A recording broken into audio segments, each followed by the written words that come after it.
Dalawang punto lamang ang gusto kong sabihin ngayong hapon.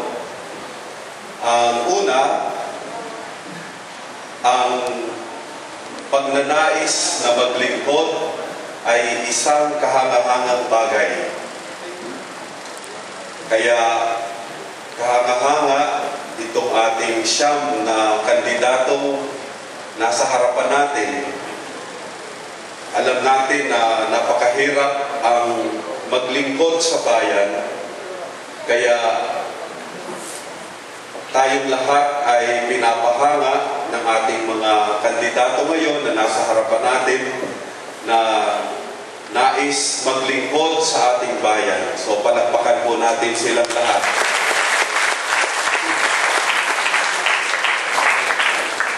Ito lamang po ang inimbitahan namin. Of course, napakarami tayong mga kandidato. Ang inimbitahan lang po namin yung nasa pinakamataas na tungkulin mula sa ating Vice Governor, mga kandidato natin, si Jonah Pimentel, si Roy Padilla, para sa ating Governor, si Egay Talyado, at si Jojo Unico sa pagiging congressman sa 1st District, si Cathy Barcelona Reyes at si Winnie Oco.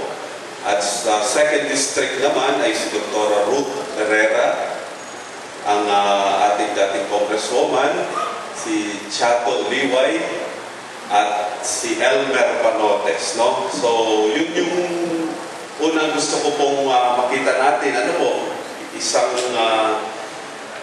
nakakahangang pagnanais ang makita natin sa isang tao na inaalay ang kanyang buhay para sa kanyang bayan.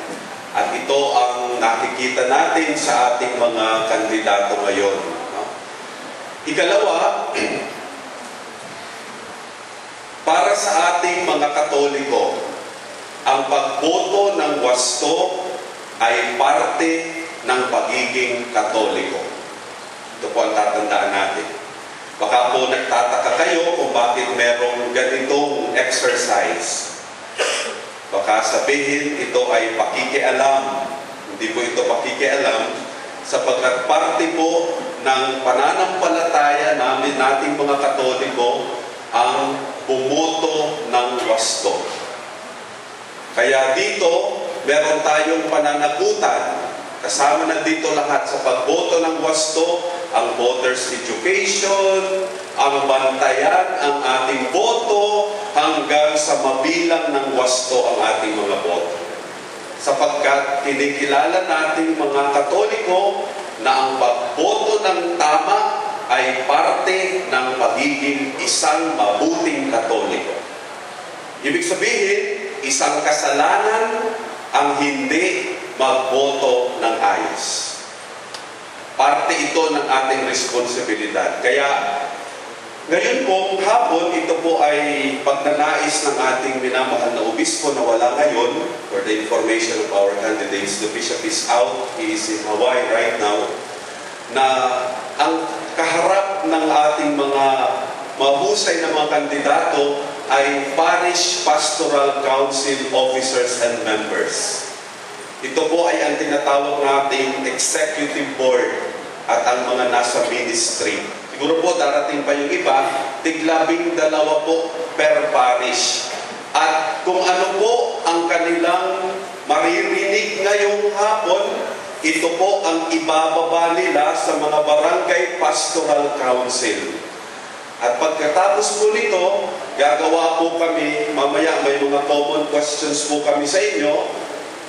Tatanungin namin kayo ng mga stand ninyo on certain issues. At yung mga stand ninyo on certain issues, yun ang ipapamigay namin on the eve of the election. Kami ay magpapareproduce noon para sa lahat ng mga parishioners at ipapamigay namin at i-educate namin ang aming mga parishioners at sila ang bahalang pumili. Given all your stance on several issues that we will ask you later. Kaya nga po, maintindihan niyo sana na ito ito po ay isang candidates forum na ini-sponsor ng simbahan. Kaya iniiwasan po sana natin ang mga pag-aaway o pagtutunggali. No? Itataas natin ang level ng ating political exercise sa ating probinsya. Hindi naman tayo kailangan mag-away-away. Nandito tayo ngayon upang pakinggan kayo. Nandito tayo ngayon upang pakinggan ang inyong platform of government, kung ano inyong mga sasabihin tungkol sa mga issues. Hindi po namin kayo bibigyan ng pagkakataon na i-interrogate ang inyong kapwa-kandidato. Binigyan po namin ng instruction ang mga Parish Pastoral Council na papalakpakan lahat. Walang magbubu, walang hindi tayo dito we are intelligent voters, no? Hindi po tayo dito magbabastos ng isang kandidato.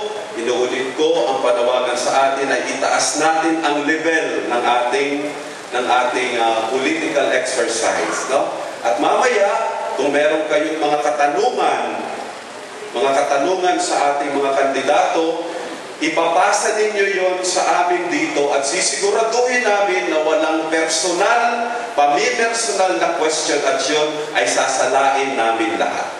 So makakaasa kayo na walang mapapahiya, walang sino man ang malalagay sa alanganin. Ano po? Ito po ay kino-cover ng lahat ng mga radio stations natin, Father Edwin, no, ng cable at may galing pa sa GMA at ABS-CBN. So kung meron man, sa cable po ay i-request namin na i-replay ito paulit-ulit at ngayon live tayo sa ating mga radio stations. No? So, inuulit ko, congratulations sa ating mga kandidato. Palakpakan natin ulit ang ating mga kandidato. No? Maraming salamat sa inyong pagdalo. No? Maraming salamat sa inyong pagdalo. At higit sa lahat, palakpakan natin ang ating sarili. No? Magandang hapon po ulit sa inyo. Maraming salamat po, Reverend Father Augusto Jesus Angeles III, sa pagbibigay ng rasyonale ng ating Candidates Forum ngayong hapon. Yung mga member po ng Parish Pastoral Council from different parishes, pwede po kayong pumasok at lumapit po dito. Marami pong upuan po dito sa may other side po, sa right side, at dito po sa may unahan. Yung mga member po ng